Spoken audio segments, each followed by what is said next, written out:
And it's all supposed to be like so angsty because he's like so conflicted and he's so tortured. And it's supposed to be so hot because he's like the hot, mysterious, tortured guy who just wants to protect me. And he thinks he's a monster, but no, you're not. It's like, oh, Jesus. Yes, he is a monster. He basically told you he's a monster, and you're like, okay. This man went to over 100 high schools. If that doesn't prove that he's a monster, I don't know what it is.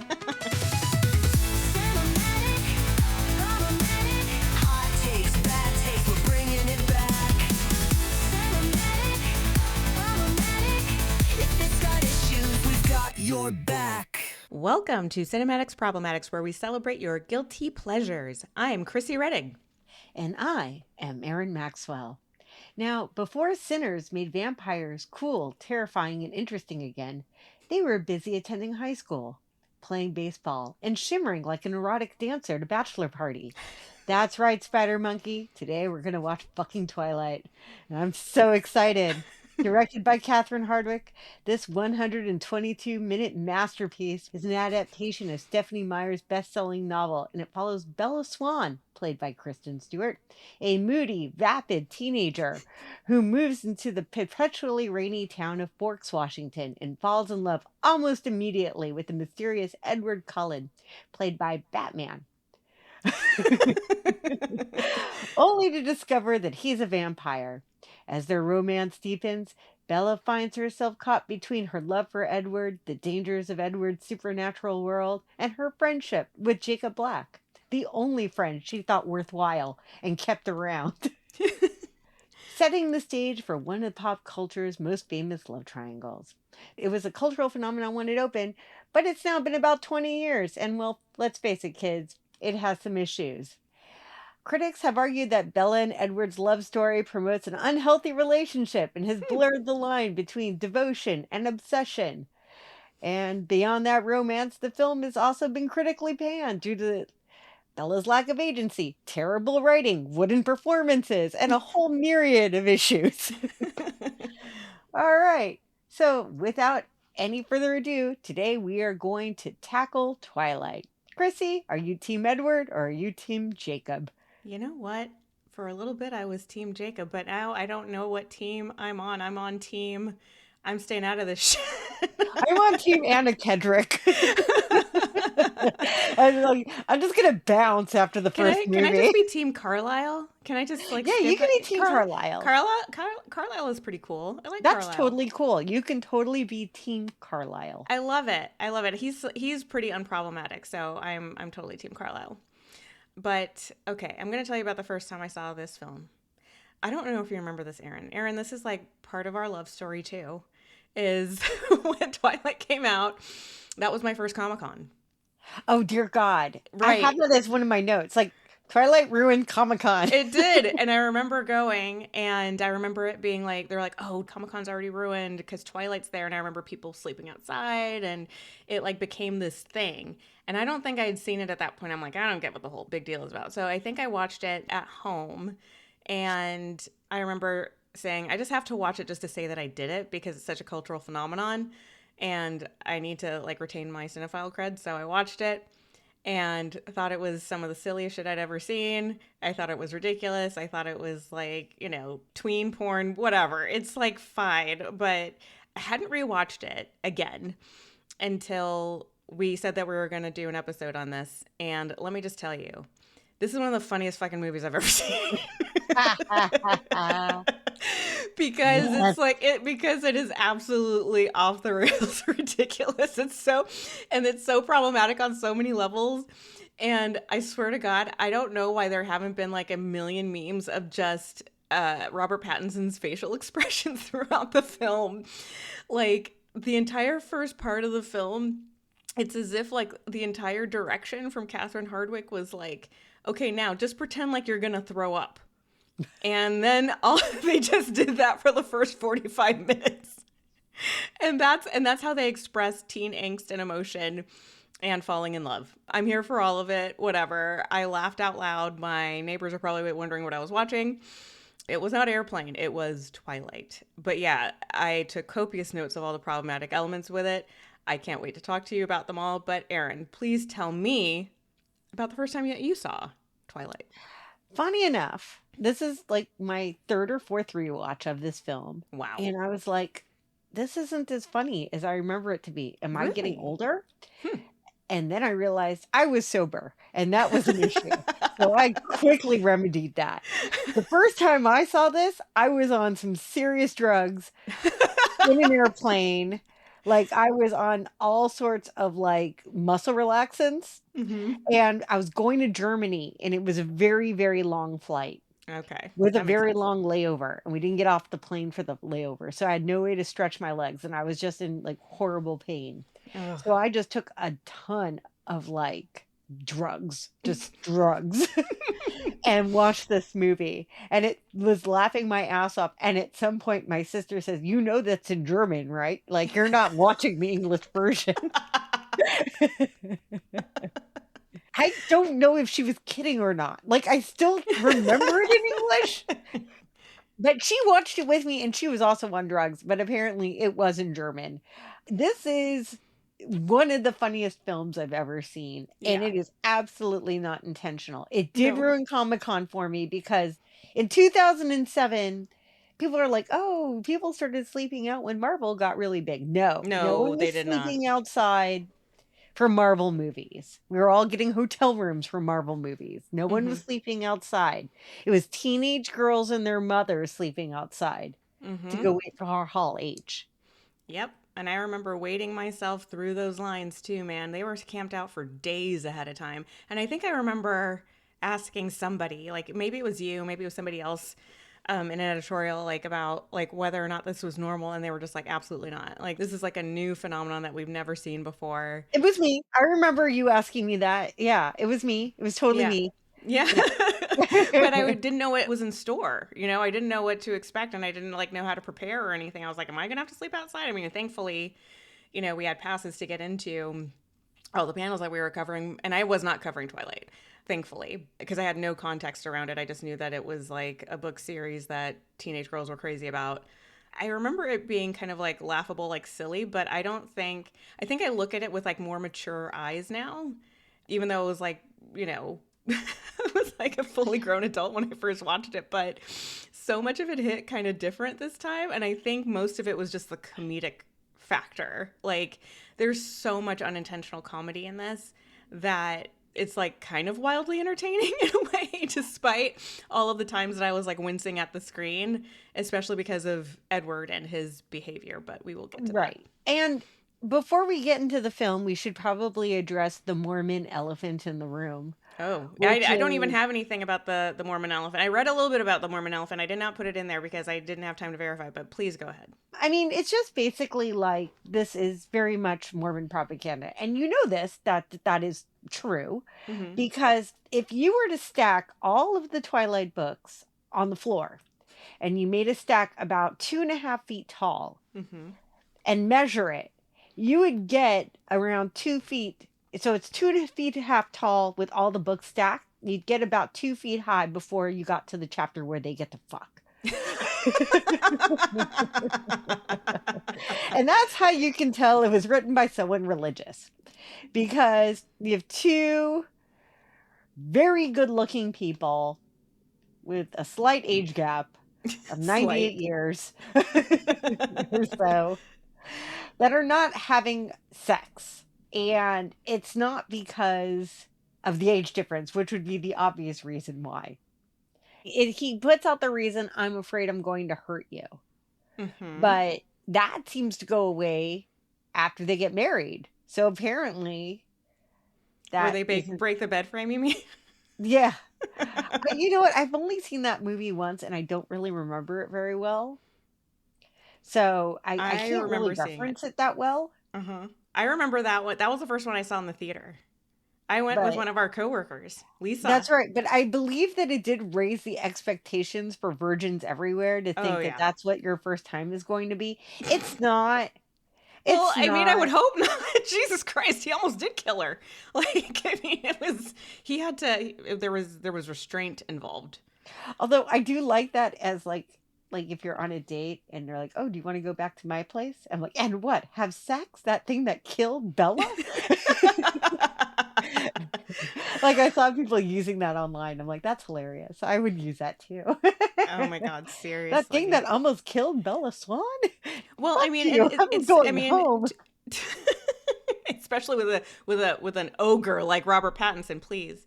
But I don't recall it taking this long for them to even kiss. Like they fall in love. Like they're like in love by the time that they even like have their first kiss, like in her bedroom, after he Right. sneaks into her bedroom like a creeper again. Oh, and he's been watching her for a while, like breaking in and watching her sleep and do all sorts of creepy shit. And Oh, then, oh yeah. yeah. Yeah. So, I mean, that's a great segue, Aaron. Should we get to the big elephant in the room in terms of the problematic behavior that we see in this film? Would you like to kick us off? I will. I will. Okay. So here are the bigger issues. And I have a giant rant written about how it ends also, but I'm going to skip that because I realize that deserves its own podcast. or you know It's what, you're like, more than welcome to save it for the end. I I will mean, save it for the end. Maybe I'm going to edit it down because I'm looking at it like, this thing is 9 paragraphs. What was I doing? How? were you taking What muscle kind of relaxers time did I again? have in my life? Were you on a plane again, Aaron? To Germany? Exactly. So the issue I have with this film, in just making the list of issues, Mm-hmm. had to deal with the fact that when you came across one problem, it would actually splinter into many problems This if is you correct. took a good look at it. So I would have one example like, well, actually, this, and this, are these all separate issues, or is this one issue? I can't tell. Let's So, for discuss. example, Edward repeatedly telling Bella what she can and cannot do. Is that controlling? But then it's also gaslighting because he also throws some gaslighting in there. Mm-hmm. Well, I mean, the entire first part of their relationship is one big giant gaslight because she's just like, no, look, I saw things with my own eyes. He's like, no, you didn't. And you're like, oh, no one's going to believe you. It's I'm like, like, you these are dick. things Like, that people that hit women say. oh, yeah. No one is going to believe you. You can call whatever authorities you want. I am the one in control. I know. Yeah. There's all sorts of like stalkery, controlling behavior. It's all kind of like reminiscent of like what abusers do. You know, it's Right. like he's keeping tabs on her. He's like reading people's minds to keep tabs on her. He's like following her around. He is, and it's all like in this veneer of like romance because he's trying to protect her because she's like this delicate thing that needs to be protected. And Right. And that's where the splintering comes in because, right. like, it's controlling, Hmm. it's gaslighting. And then a third issue would be like that it's wrapped up and delivered to us like it's romantic. Yeah. And that's not romantic. No, no. But I mean, and we've had this discussion like a lot during like a lot of the episodes like where we've reviewed other problematic films that are starring teenagers and the bad decisions that they make. This is like your first boyfriend who is waving all sorts of red flags and you just have no idea what to look for. So you're just like, oh my God, he's so hot, it's fine. You know what I mean? Because like you don't know what else to do because your brain isn't fully formed yet. Right. So in the context of like teen romance, it's like somewhat believable, I guess. But yeah, like I mean, he's giving off like red flag after red flag after red flag after red flag in this like I mean, starting with like I mean, first, he just treats her like trash in the beginning. Like he's like hot and cold with her. He is emotionally volatile with her. He's lying to her and Oh, she's like coming back for more. Like, what? he's not a red flag. He took her by the hand and said, here, let me give you a guided tour of the Wonka like red flag factory where we Yeah. make them all. Here's our red flag river with our red flag riverboat. And it is called the Cullen Estate. That is where the factory resides. Exactly. But yeah, I mean, he like even from like the jump, I mean, this guy is like, yeah, I mean, you can be kind of mesmerized by his good looks, I guess, but he's all over the place and he's acting like a freak. And she's just going back for more. She's just like, I'm sure there's something else going on there, you know? And she says things like, you're not going to hurt me. And like the next minute, he's like grabbing her by the arm and bringing her across the room. It's like, dude. And it's all supposed to be like so angsty because he's like so conflicted and he's so tortured.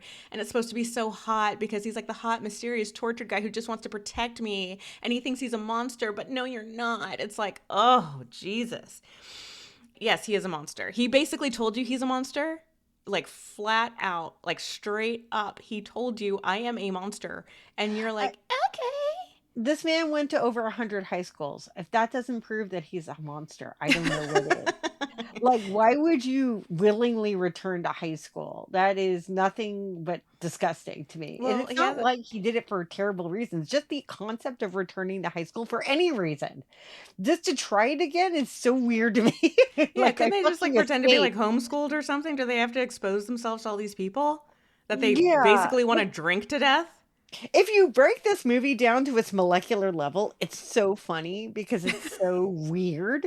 It's Yeah. such a weird movie. Like, you died of the Spanish influenza and you're 100 and some odd years old and you're really fascinated with this 15-year-old girl has to say. No, I don't believe it. Yeah. I don't believe it for a second. And she's not even that interesting. I mean, like, the only thing that she has going for her is that her blood is, like, just tantalizing. It's just, like, driving past an In-N-Out. It's like, I can't help it. And, like, the smell just carries and you just want it.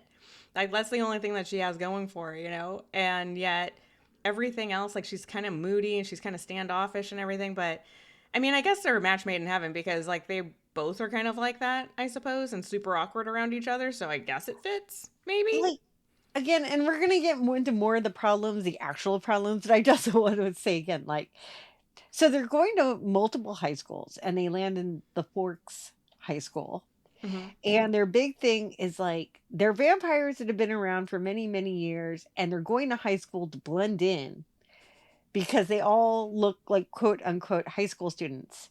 But they are not blending in whatsoever because one, they're selling themselves as brothers and sisters that are having sex with each other.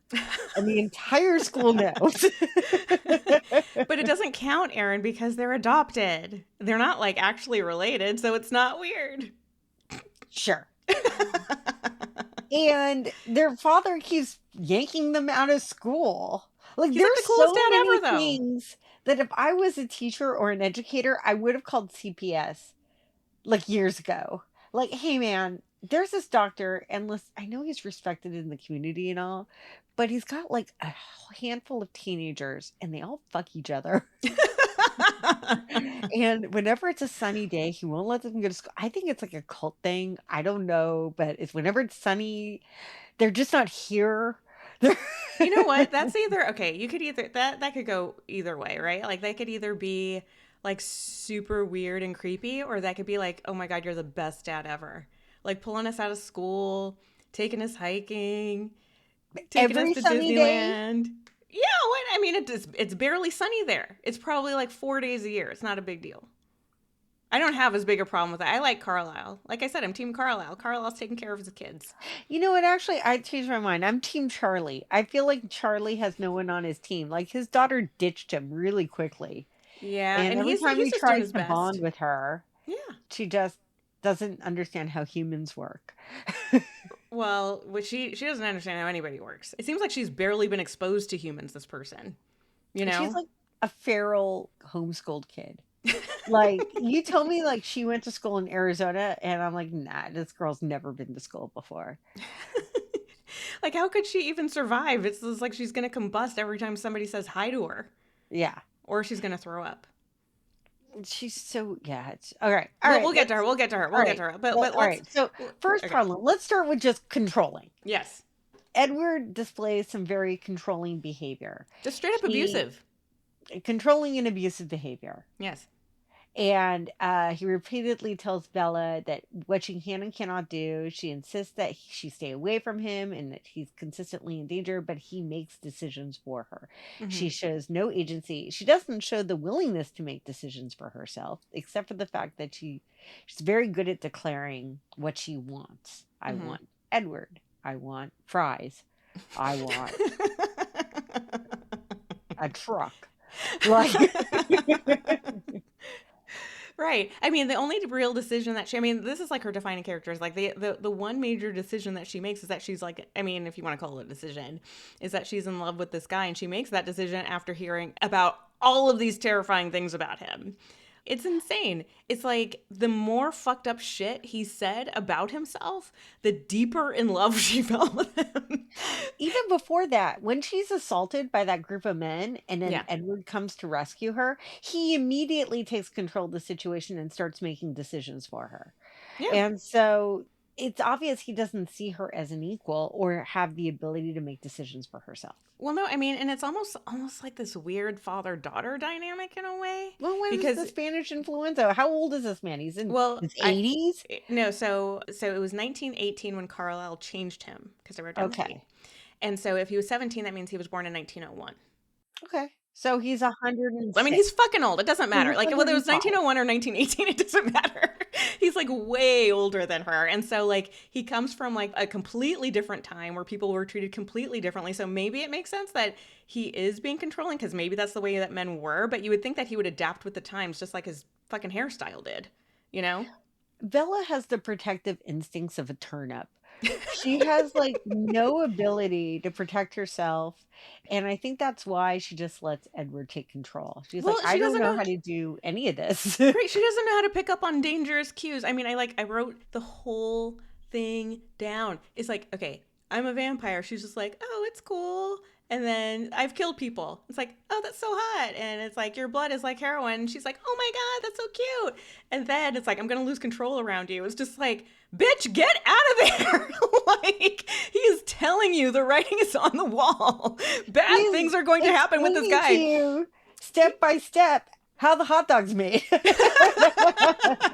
And the thing is, it's like he's almost giving her like this gift because most guys will hide that shit for at least 6 months before it starts trickling out, you know? And he's like telling her right off the bat, these are all of my flaws. And she's like, awesome, let's do this, you know? And it's mind boggling. It's flabbergasting, I think, to like any woman who has gone through relationships like throughout her life or whatever, like not any woman, but a lot of women have like seen some of these signs at some point, you know, hindsight's 2020, I guess.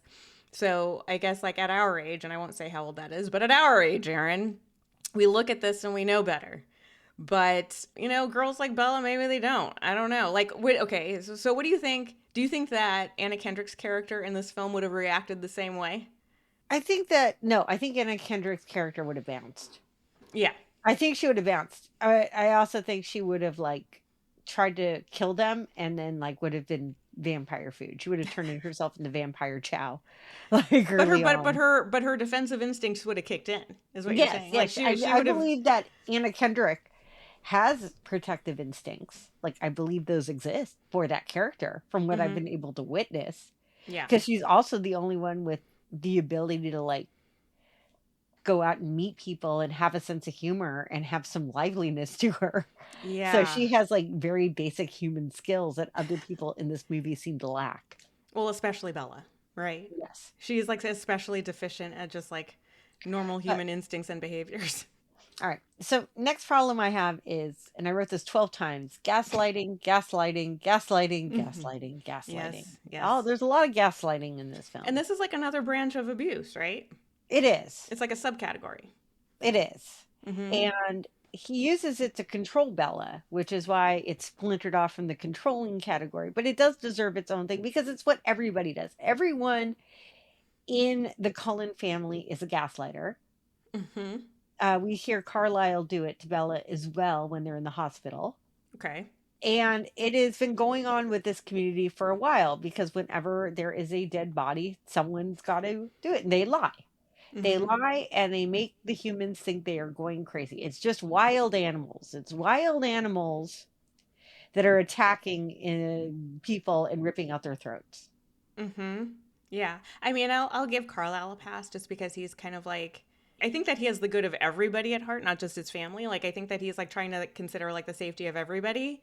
But you are correct. I mean, like Edward starts the gaslighting from the very first time like that they meet. It's like he's not saying, well, he's obviously he like stops the car from like hitting her, right? And like Sure. then afterwards he's just kind of like, she says, I know, I saw you stop it with your bare hand. How did you get over there? He's like, I was standing right next to you. She's like, no, you weren't. He was like, oh, you hit your head. Oh, you poor little thing, you hit your head. And then she's like, no, You're dude. just confused. Yeah. And then, I mean, he's such a bad liar. He's just like, nobody's gonna believe you, bitch. It's like, oh my God. So it's like he cracks immediately and gets all moody again and walks off. And of course, she lets that go again. Okay. Like, so it's like she knows she's being lied to. She knows this guy has the capacity to just try to pull the wool over her eyes and obscure all the facts and obscure who he is. And yet, no biggie. Correct. It's bad. Next one I had was the dangerous boyfriend fantasy. Like Heather's. And that is kind of like the Heather's thing that we discussed too. Yeah. It's the idea of I can fix him. Yeah. Or nobody understands him but me. Right. It's all of these tropes all work on that same level. It's he's not dangerous, he's misunderstood. And in this case, a literal misunderstood monster. Yeah, because nobody knows he's a vampire. Exactly. Yeah, sure, you hurt other people, but you would never hurt me because Even I'm special. He said to her several times, "Oh, I could kill you at any given moment." Yeah, and even though it's like his entire family smells her, and it's just like them looking at like a ribeye, like that doesn't throw her off at all. She's just like, I'm sure it's cool. I am the world's most dangerous monster. Like that's an actual line that someone wrote and put in the script. Yeah, I mean, and it's actually what Edward Cullen says, and she completely ignores it. And the dangerous thing about this is that like he's supposed to be like this hero because of this stuff, because he's protective, because he's like shielding her from danger, because he knows in his heart like what he could do to her, and he's trying to keep her safe by telling her this. But in reality, it's like these types of guys are not the fucking hero ever. Yeah. If a man I was dating just casually dropped that he was watching me sleep every night, oof. There isn't enough law enforcement I can call. There isn't enough guns I could buy. It's just like everything about it becomes terrifying. No, and it's like, it's not like driving past your house. It's not like Ducky style, like stalking. This is like, I am entering your room and then disappearing before you can realize it was actually me. Like that's a next level form of stalkery. So that kind of melds into the next issue I had, which is Edward's protectiveness, his jealousy, and these traits are all portrayed as desirable. And that's different from having the bad boyfriend fantasy. This is actually telling young girls, this is what you want. Oh, and that guys that exhibit these behaviors won't do anything bad to you. Correct. So one is feeding the fantasy that a woman may already have, and the other one is telling impressionable young women that this is acceptable behavior. Right. That's where I wanted to draw that line. That's where the lines get a little hazy, but I still think that those are two separate things. No, I mean, you're right. And this like goes to your point about like there's like a lot of overlapping themes here, Yeah. I remember like when he said, I'm the most dangerous predator on earth or whatever. And my brain immediately said, so I am choosing the bear then, Yeah. Like he's that guy. It's like, and they romanticize this idea that there is this guy who only wants you to himself, who's super possessive, who's going to protect you and beat up the bad guys if they try to attack you. And he's going to keep an eye on you and keep you safe. And none of this is a red flag because this guy is actually the hero. And that's a major problem. The romance happens very, very, very fast. I want to say within a week or 2 weeks. Yes, and it's after he's treated her like trash too, but whatever. Yeah. So there's the times where it doesn't go that fast is when he's actually just gone. He's physically gone from the scene, either because it's a sunny day or whatever the reason is. He's just not at school. And that's where time passes slow. That's where like 3 weeks go by, something like that. And then when they're actually together, they're only together for a couple days, like physically together before they decide that they're in love, before they decide that he's going to show that he's a vampire, before he's going to introduce her to the vampire family. That all happens very, very fast. Yeah, no, it happens incredibly quickly. It's like, it almost defies belief. And the thing that gets me is that as the intensity is of these revelations kind of like intensifies and grows. Her Right. love for him grows too. You know, it's just like there's at no point where she's just like, maybe this is a bad idea. She like does like a little bit of like, you know, the requisite internet stalking as one does whenever you're interested in somebody, I guess. But then it's like none of the stuff freaks her out. None of it scares her off. And yeah, like within a matter of days, like she's just like, I would probably die for this person. And I would like, you know, I'm totally in love with this person. She's like, there's 3 things I know to be true. This was hilarious, by the way. I was laughing during this whole voiceover. She was like, wait, what was it? I'm doing this from memory because I just watched it. She said, number 1, Edward is a vampire. Yeah, no, yes. Number 2. Number 2, he could probably kill me. Number 3, I am so in love with this man. Yeah, it's just like, girl, bye. Like, Go be a statistic. Go be a vampire man. statistic. No, but you see, Aaron, in Twilight Land, there are no statistics. Women freely date these problematic men who are very controlling and gaslighty and red flaggy, and nothing bad happens because you see, they're actually good guys. Duh. Oh my Jesus. God, you just reminded me of a story. Okay, I'm going to sidetrack just for a quick moment and we'll get Okay. back to problems. So I'm just going to sidetrack real quick. Okay. Do you remember when we went to Comic-Con and then we ran into Rami Malek.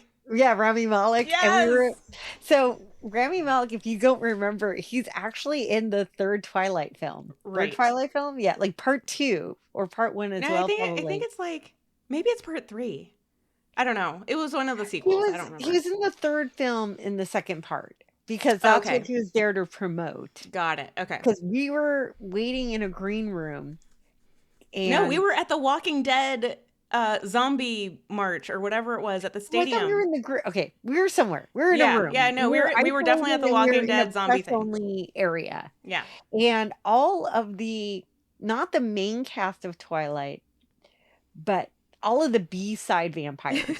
All of the, Right. including Rami Malek, was there, and we were chatting, and I explained who we are, and we were just having this really lovely conversation. He was with so all of them. nice. He was really, He was really so nice. nice. And I didn't recognize it because at that time I hadn't seen the film and I didn't really know it really well because, as again, I hadn't seen any of the films quite yet. I just knew of them. Right. And so I said, "What are you here for?" He's like, "Oh, I'm in the Twilight movies." And I go, "Oh my God, I'm so sorry I didn't recognize you." And he looked at me and goes, "It's okay. I play a shitty vampire. It doesn't fucking matter." And he was so funny and so cute. Yeah. He was adorable. I just wish him he the was best. adorable. I Oh my wonder gosh. what happened to that guy. I'm so glad that you brought that up. I totally forgot about that while I was rewatching this. That was such a fun memory. I remember that because I remember like we were watching zombies chasing each other around a field while sitting next to a vampire, which was like only at Comic-Con, right? Who goes on to win a Best Actor Oscar, by the way. Oh, the memories. Oh, all right, so back to the problems. Back to the problems. Rami Malek is not one of these problems. No, because he's not even in this first human movie. being. No, he's wonderful. We love him. Hi, Yes. Rami. You're great. You're great. You were really nice. All right, next one. This one is a weird one, and someone pointed this out online, and the more I looked into it, the more it's kind of like, yeah, you know what, correct. This film extraordinarily reinforces weird traditional gender roles. Mm-hmm. And they're presenting Bella as the strong woman of the film, and that's an issue. Oh, Jesus, right? Because first we have her mother figure who like fucked off to go travel with like a minor league baseball team. So she's a terrible mom.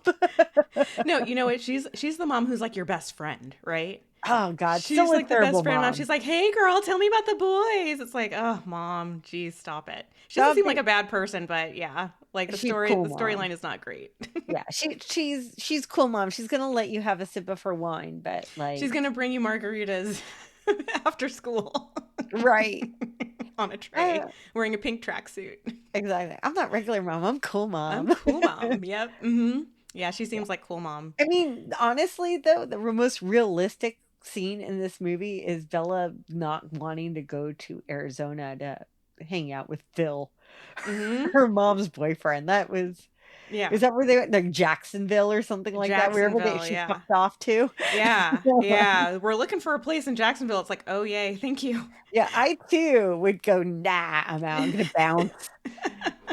But she made the right choice. I mean, her dad does seem to be like a pretty stable father figure. Like, he's not too Right. smothery. Like, he is caring for her. He's like taking her to dinner, like after school. He's asking her about her days and stuff, but not being too pushy about it. He's doing his best considering he's not around all the time, or that she hasn't lived with him this entire Right. time. It seems like he's been So present, but she just hasn't lived with him. Charlie's doing the work, and I give him the credit for that. He's doing the work. Yeah. I feel bad that he has a daughter like Bella.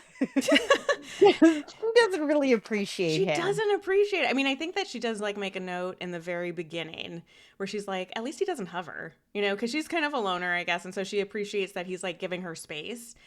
And that's good. It's like he's not, it's like in a way, he's like one of the cooler movie dads because there's nothing like overtly square or anything about him, you know? He seems like just like a normal concerned dad with like a job who cares about his little girl and like gets her like a nice beat up truck. One thing I will give Bella as like she's not a spoiled brat. She loved that truck. That Yeah. truck was like a beater and he was like, surprise, happy homecoming. She was just like, oh hell yeah. Like I was like, that's good. That means you were at least partially raised right. You know, it's like you appreciated the gift from your dad and she's not like some just like, oh yeah, thanks dad. Like she was genuinely excited. I like to see that. Right. Like he did a good thing. He did a good thing.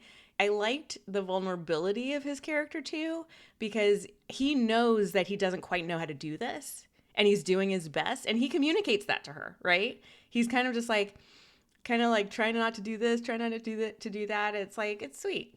We like Charlie. Yeah, we liked him. I liked him a We're lot. pro dads in this one. Like Yeah, we're pro dads. yeah. Yeah, we like the dads. Yeah, Mom is a piece of work, but Charlie's Mom, great. I don't know what to think of Mom. Her All I know mom's is that awful. whenever, okay, so when I saw this, like I totally forgot like half the people that were in this film.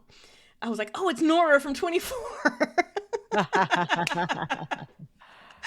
I was like, oh wow, Nora went from being like what, an agent at CTU to a kind of wild mom who runs off with her minor league baseball boyfriend. Like, okay. Phil. We love Phil. Okay. Do we want to talk about Bella a little bit? Yeah, we could talk about Bella. Do you want to talk about her limited agency? Do you want to talk about her lack of character? Her lack of personal goals? What would you like to discuss about Oh, they're this, all on Joy? the table. They're all on the table. But I think like the biggest problem is, and I think I probably said this previously, but is that her entire personality is Edward. Is like her obsession with this man. She is quintessentially that friend you have that the minute they get a boyfriend, They disappear. They disappear and all their friends and like they don't ignore all their friends. Like their entire life becomes their boyfriend. Right. Talk about And male-centered. yeah, and that's not great. No. That's not a great way to live. It's not a great example. It's not a good role model. You know, his family doesn't become your family. That isn't what the situation should be by any stretch of the imagination. Once Edward came into her life, nearly all of Bella's motivations just changed and they all became about him. Yep. And so any friends she made were pushed aside. Any forward motion that she had with her father was pushed aside. Right. Anything that she did in her life, it just didn't matter unless Edward was involved. Right. Like he becomes the center of her universe. Like she has like no identity until he enters her life and then he is her identity entirely. Right. Like I was explaining before, like there's little opportunity here for Bella to have any interests, ambitions, personal growth. No We crafts. don't know her. Like no hobbies. She has no hobbies. We don't know what kind of music she listens to. We don't know really like what she likes, what she doesn't like. We know certain things. We know small things. We know she doesn't like things that are wet or cold. Wow. Her personality is pretty wet and cold though. Yeah. She's a giant wet blanket, this woman. And I think like the fact that she just has no instincts for all of the bad things that this man is telling her is really frustrating. And Yeah. it's like, it's not like, it's definitely not a Kristen Stewart problem. I love Kristen Stewart as an actress, actually. Oh, no. I want to be clear. Actually, This is a female writing problem. this like is a writing for writing women. problem, and I believe Kristen Stewart had the same issue with the character later on. Sure. Like, she's actually a phenomenal actress, Yes. and Pattinson's also fantastic. Yes. And you know in what? other I love how things. they both were like, what's the weirdest shit we could do after this series to kind of break free I love from the that. Like, branding? No, it's great. Yeah, and it's fantastic. Like, they're doing the strangest stuff in order to break free of the Bella Edward kind of category for the last 20 years. And Yeah. I'm with that. I'm on board with Oh, no, they've totally every done it. decision that they've made. Mission accomplished. They've done a great job. Like, they She made did a some really weird- interesting choices, and like I've enjoyed all of them. Yeah, she did a weird movie where she played a satellite. Oh, I haven't seen that one. Oh, it's great. And like, I think that same year she did a Christmas movie. And I'm Oh, like, the I'm Christmas on board movie with was great. everything. That was a great one. I also love Love Lies Bleeding.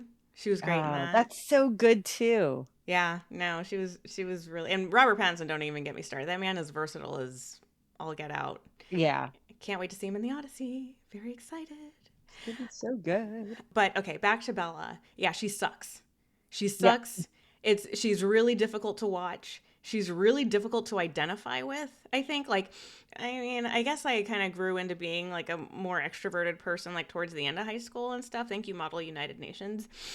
But seriously, it's like, even like in my complete lack of experience in the boy department, which I had like none in high school, like boys were just not interested in me in that way. Like I was kind of like buddies with all of them. Even then, like if there was a guy that approached me and was like waving all these red flags, I would have been like piecing the fuck out. You want to know why? Because my mother taught me that bad things can happen, and what to look out for. My dad taught me the same things. Like, they were very protective parents. They were very situated in reality, and they knew, all the warning signs, and they taught me well. So the fact that she's fallen for all this shit is just kind of like, what the hell, girl? Like, what are you doing? Like, even if there was one guy in high school that was like pretty much all green flags who actually liked me, and I didn't believe it. And I still didn't go out with him because I was like, I feel like a bucket of pig's blood is going to drop on me in any minute. The minute I say yes to going out with this guy, it's all going to be a joke. So, I mean, I'm sure that girls like this exist. They do. Like, high school girls, like, you date all the wrong guys. That's how you learn, right? Right. But in a movie, make her a little bit more interesting. Like, write the character in a way that isn't so fucking flat and uninteresting. She doesn't even have like a cool quirk about her, Like, she gets off like a couple of snarky quips, like with her friends and stuff. It's like, can we have a little bit more of that or something? And there's just nothing there. She's just kind of like a vessel for really toxic romance, and that's it. It's so super sad. And it's like, and it's a waste of Kristen Stewart. It is. A waste. It is. Mm-hmm. Yeah. So the very last one I have is the fact that if you listen to the language that Bella uses to describe herself, she frequently describes herself as things like ordinary, insignificant, plain. The story sends a mixed message about what self-worth is. Mm-hmm. And I wanted to address that separately only because it's how Bella saw herself. And it's the idea that I am not important unless I have a boyfriend. I am not pretty unless I have a boyfriend.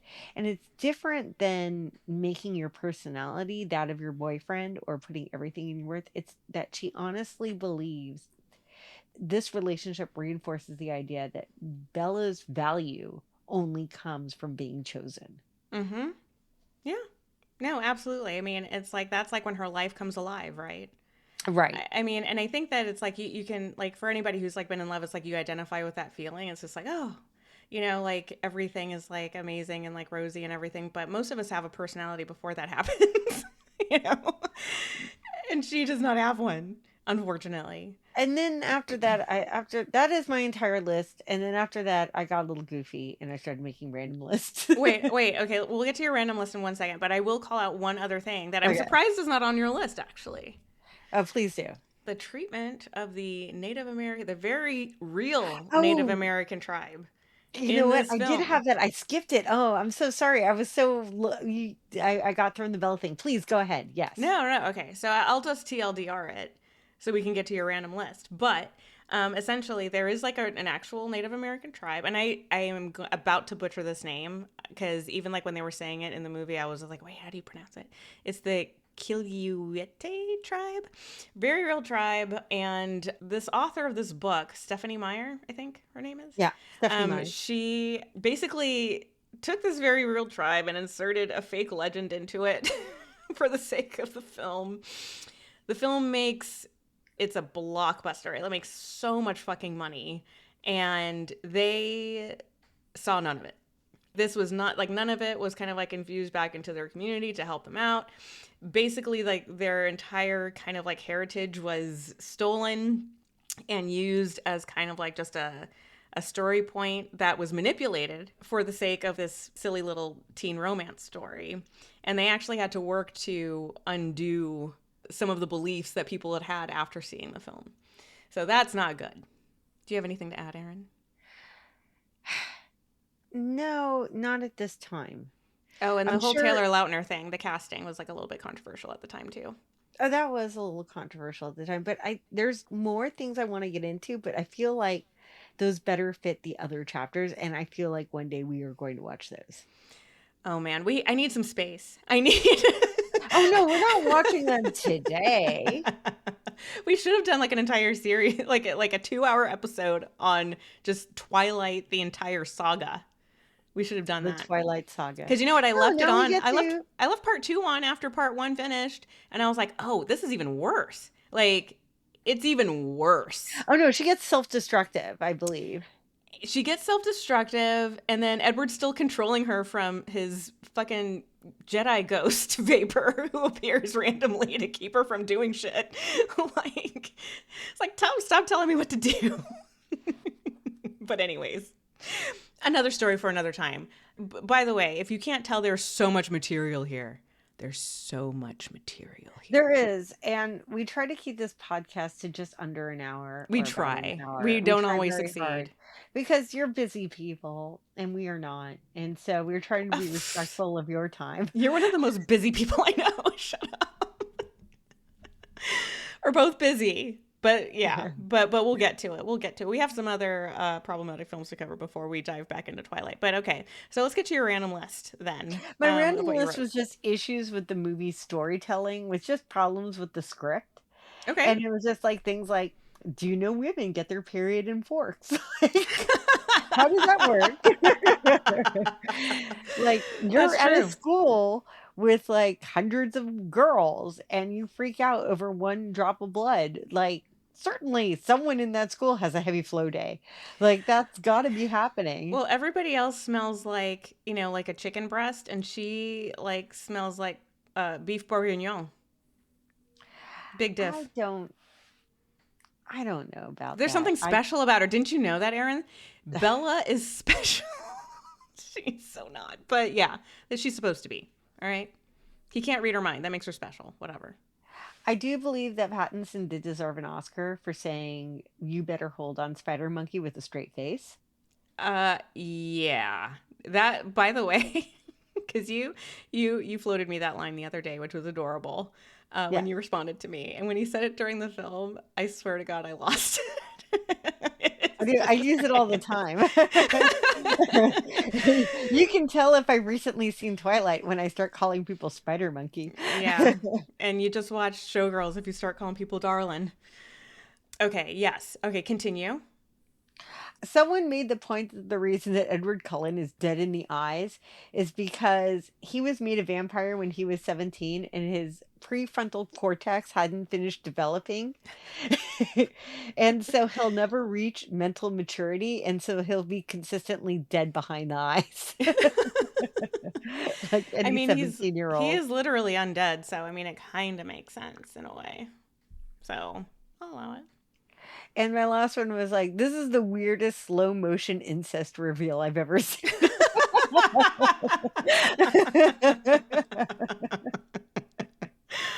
Thank God.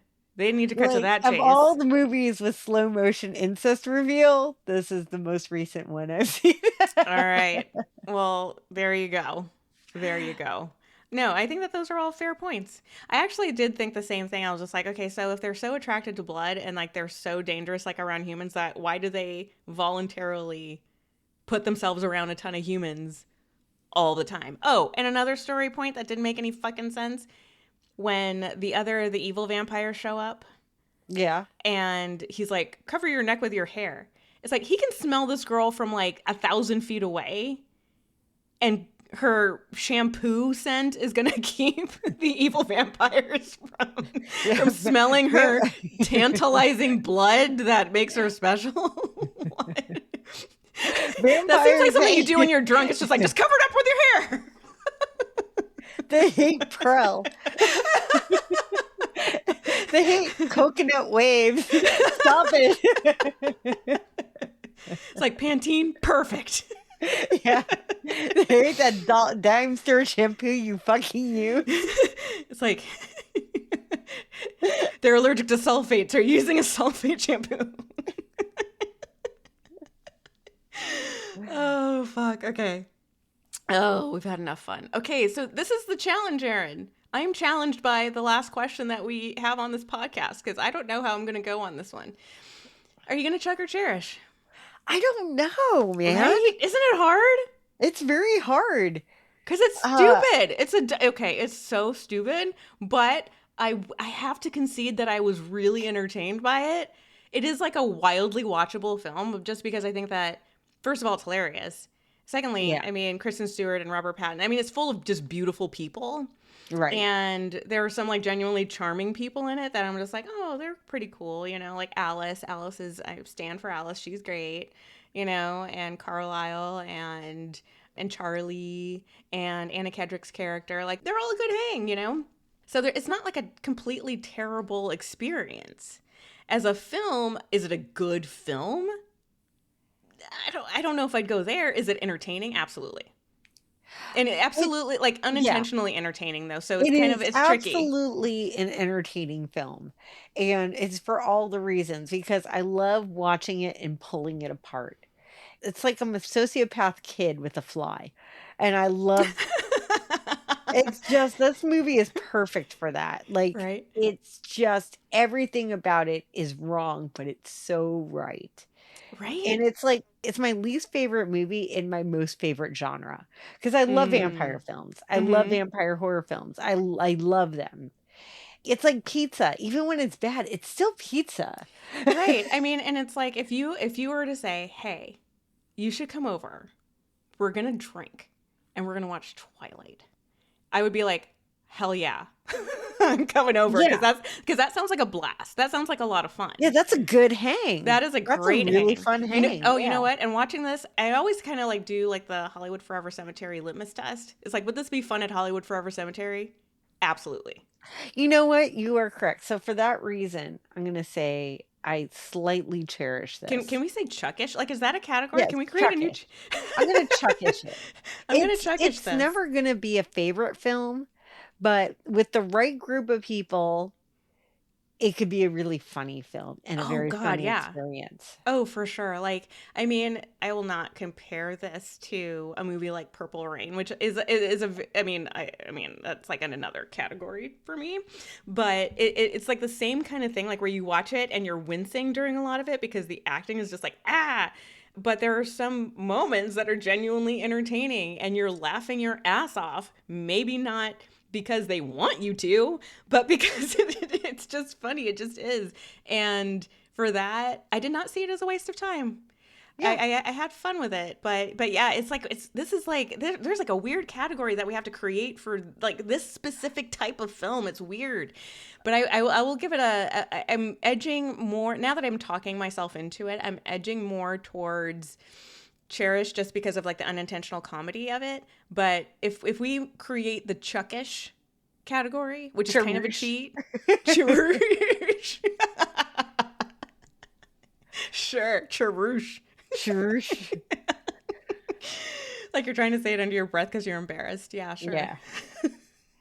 No, I feel like I'm not as angry around this film as I used to be. I feel like this film has done a lot for me. It's helping my mental health with how ridiculous it is. Yeah. I feel like this is just a funny film and it's Yeah. a ridiculous film. Yeah. And for that and that alone, I'm not going to chuck it because it And you is know what? still very funny. And I'm going to take it a step further. Like, this would be great to show to, like if you have, like, a really young, like, niece or something, and you, like, watch this and be like, I'm about to show you a film.